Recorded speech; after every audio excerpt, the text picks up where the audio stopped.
Hello, welcome back to Hunter Tune. Today we're going to be working on this little EK Civic. Guy just dropped it off a few days ago and he wanted me to go through it and tune it on E85. So currently the car's on a chipped ECU, pump gas, and it is a B20 VTEC engine. Has a long tube header, skunk 2 intake manifold, and stock injectors currently, but he wanted me to go through it and address any little issues that the car may have. So he actually went on my website and he purchased the phone consultation. I called him and he dropped the car off, and we got to talk about what he all wanted to do and what tuning and stuff he wanted performed, or what service work that he wanted done, all through the consultation. So that was cool.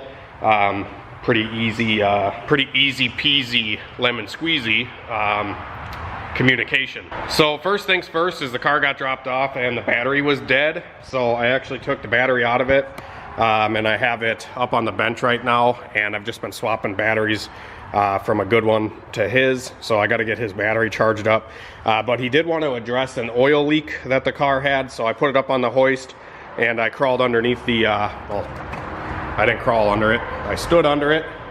Super blessed to be able to have a lift here. So I'm going to show you this little oil leak that the car has, and then we're going to fix that and then address the fuel system as well. So that oil pressure sensor right there is seeping oil out of where the electrical connection is, and over time it's just leaking down onto the intermediate shaft and all that stuff. I already cleaned all this off, wiped it down as best as I could. And it also has a oil pan gasket leak. You can see it's leaking kind of all around the perimeter of the pan gasket. The issue here is this is a AutoZone Felpro oil pan gasket, and they are nearly impossible to seal. You got to be really good to get one of those Felpro gaskets to seal. Felpro has since fixed this issue, and now they offer a metal lined oil pan gasket, so you can actually get the bolts tight on the pan without the gasket squishing out the side. So I'll probably just let them know to get a metal lined oil pan gasket for this thing, because the ones that they just sell at the parts store, I know they do sell the metal lined ones as well. You got to special order it usually. But the ones they usually keep on the shelf, man, don't even try. It's not worth it.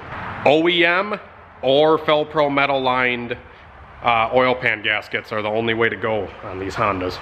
So I'm gonna get that pressure sensor fixed. We're gonna get this thing back down on the ground, and then we're going to address the fuel system.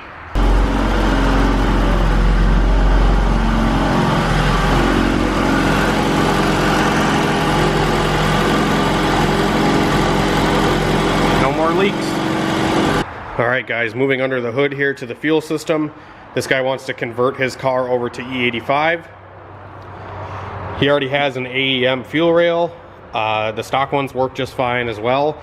Or I actually have Hunter Tune fuel rails now that I'm going to be installing on another customer car that's here right now, that you guys will see very soon. So stay on the lookout. This setup has an aftermarket fuel pressure regulator with a barb fitting threaded into the rail, and then this is pressurized fuel coming into the side of the regulator and then down out of the bottom, returning back to the tank. I don't really like this setup because the regulator is just kind of sitting here, able to just kind of bounce around or whatever. It's just held on by a zip tie. So I'm opting to ditch this regulator. To properly put one of these regulators in, you'd have to use, in my opinion, I would want to use like some AN fittings into the regulator and then mount the regulator onto the firewall or somewhere where it's secure. But I think just for simplicity here, I think it's going to be better off just putting, honestly, a factory regulator back on it. And then I'll put this in the back seat of the car so he can use it on a future project, or if he wants to put it on later, you know, more properly, whatever, we can, he can do that. So I'm going to take off, this is the feedback to the tank. I'm going to take this hose off of the bottom, and then I'm going to bolt a regulator onto the rail here, and then this hose is going to go onto the bottom of the factory style regulator. and then the vacuum to the top. So I'm gonna bolt that on, then we're gonna drain the tank next.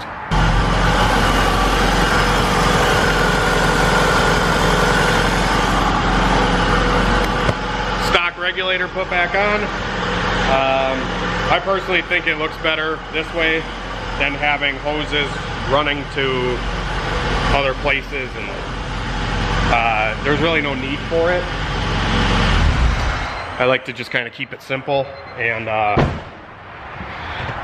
functional. The only time you really need a regulator, an aftermarket one, is if you're trying to run different base pressures than stock. But the factory regulator is still a boost reference regulator. It will rise with boost. So as long as you have the vacuum line hooked up, there's really no need to run an aftermarket one unless you're overflowing the stock one or something like that. But this being all motor, it's what we're going with. It cleans the setup up, in my opinion. And next, we're gonna get the return line pulled back off of it. I'm gonna run a hose into a gas can.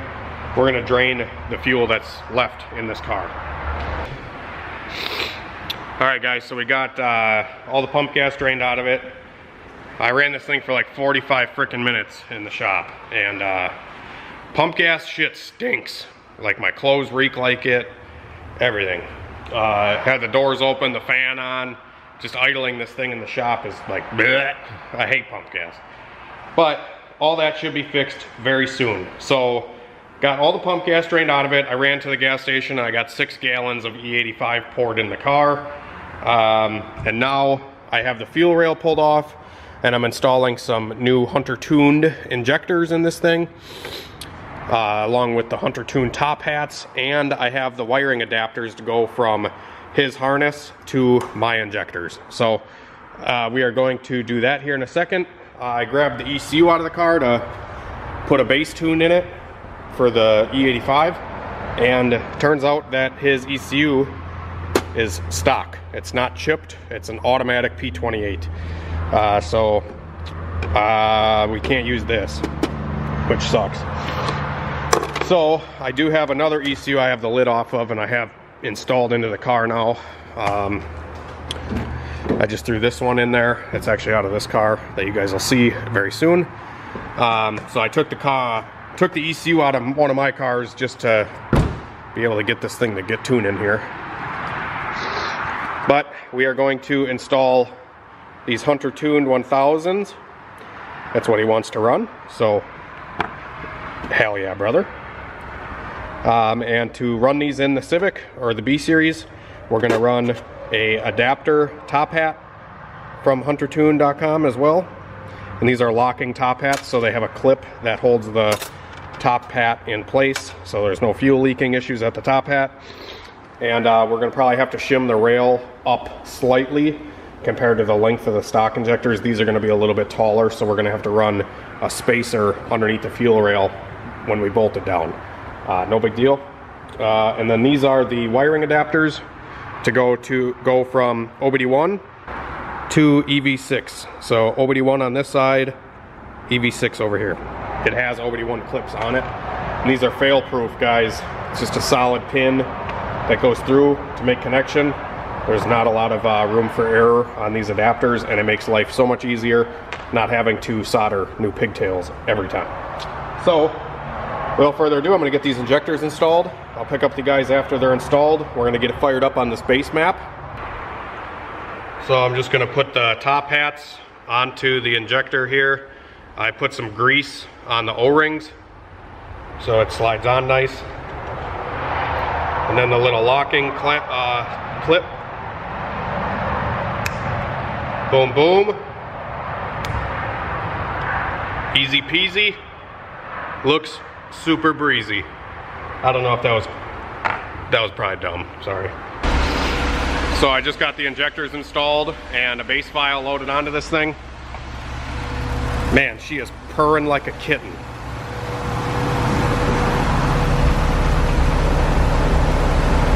My first iteration of this base map was a little bit too rich. So I just pulled a little fuel out, and now It is purring. Those wiring adapters, the top hats, all that stuff's working great. And thank you everybody for all the support on the new products. Unfortunately, at the time of this video, I'm sold out of thousands already, and I'm sold, I have like 4 sets of 1500s left. I have, I think like 200 more coming in like 10 days. 10 to 14 days I'll have more injectors, but you guys have been buying them things up like candy. So thank you so much for all the support. This is the first time that I've thrown thousands on a chipped ECU, the Hunter Tune thousands. I've tuned them with Honda before, but not with a chipped ECU, but easy peasy lemon squeezy. The idle quality is like factory.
I don't think VTEC's working on this thing.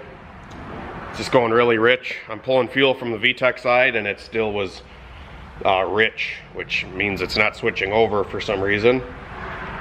So I'm gonna dig into it and see what's exactly going on. It's enabled on the tune, but it's not actually cracking at the motor.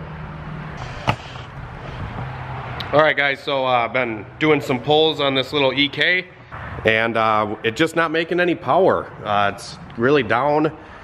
We did the injectors and E85 and all that stuff in the last video, but this thing's only making 121 horsepower. And you can see up at the top end, the power curve just goes flat. So that's just a sign of VTEC's not working. It's not cracking where it should. So I went through and I hardwired VTEC into the ECU. So I just ran a pin from the VTEC solenoid into the car, and they had this stuff messed with already on the jumper harness. They had D6 and A4 kind of tied together coming out to this wire, which wasn't hooked up to anything. So I just ran it right to the OBD1 side of the ECU, and I tied in D6 and A4 and then ran the one wire to the solenoid. Hopefully it works now, so let's give it a shot.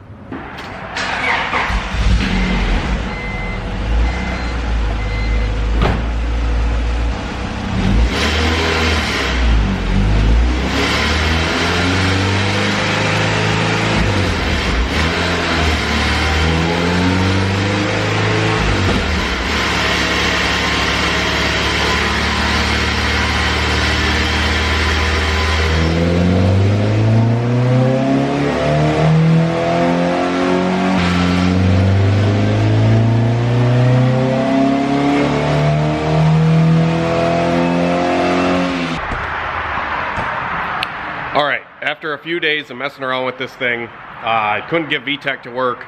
It was only making like 110 horsepower.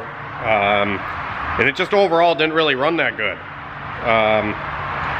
I couldn't really figure it out. I had the cylinder head apart, trying to figure out, you know, if there was missing pins or anything in the head, because VTEC wasn't hitting. I tested continuity from the solenoid to the ECU. I've tried 2 different ECUs. Bunch of weird issues.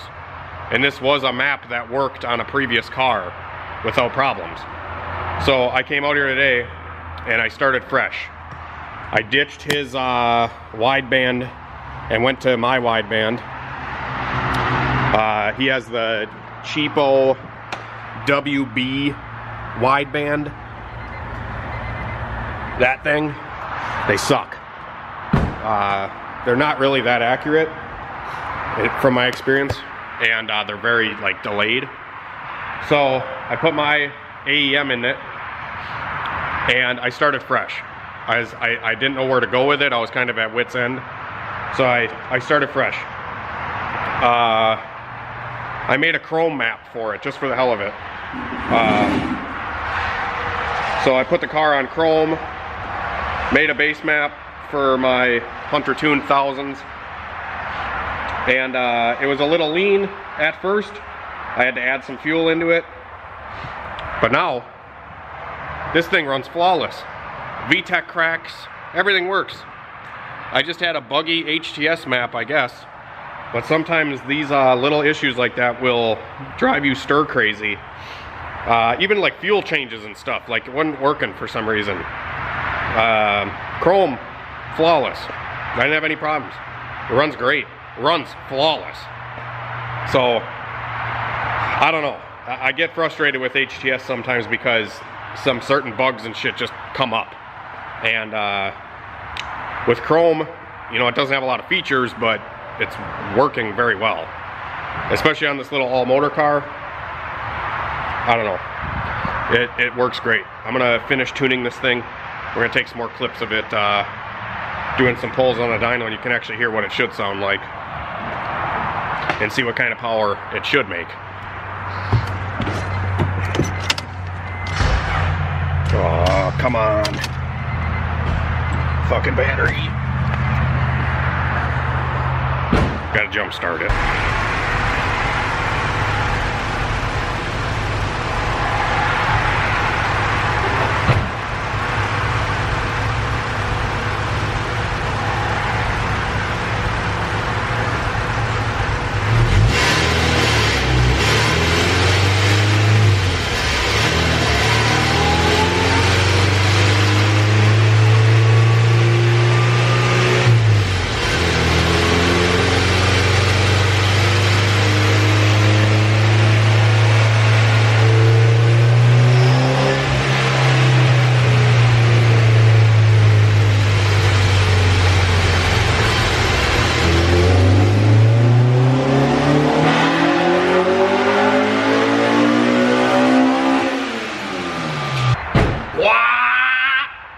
VTEC cracking, boy.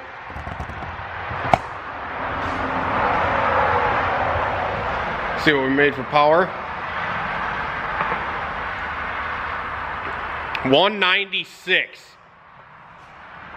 We made 188 prior. I did a little bit of changing around. 196 on that one. Hell yeah, dude. Let me get rid of some of these other runs here. Almost 200 horse, guys. We're gonna try and clean this up a little bit more. Give it a little bit of timing maybe. See if we can crack 200 horse on this little B20V.